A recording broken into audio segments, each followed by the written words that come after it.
Hello folks, today we are doing a quick video on the anatomy of a hot water heater. This is a gas hot water heater, or electric, I'm sorry, hot water heater. You can tell by here the wires coming down into it. See how this is conduit, this is perfect, how it's all sealed up. I want you to see right at the very top of this conduit here, you see that there's a plastic plug. And what that does is that says grommet, so as that the wire will never rub and cut in two from any movement, which is pretty awesome. Let's back off here. And I want to share what this is.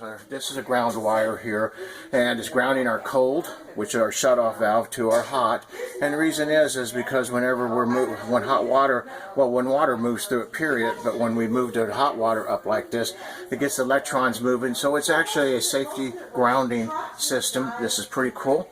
And then our expansion tank here, and we'll have a whole video on expansion tanks a little bit later, but I would recommend that this expansion tank actually is supported by the floor joist. And the reason is because these will fail. They're just they're a shock absorber, and they take care of some other things.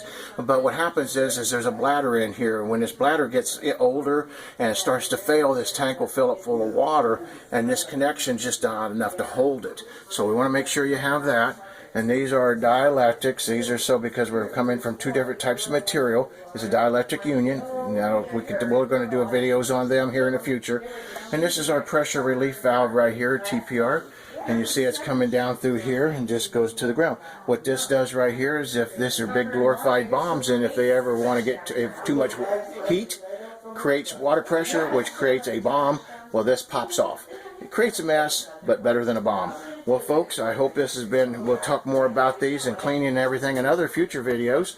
I hope this educates you a little bit about the proper way of doing a hot water heater. They've done a great job.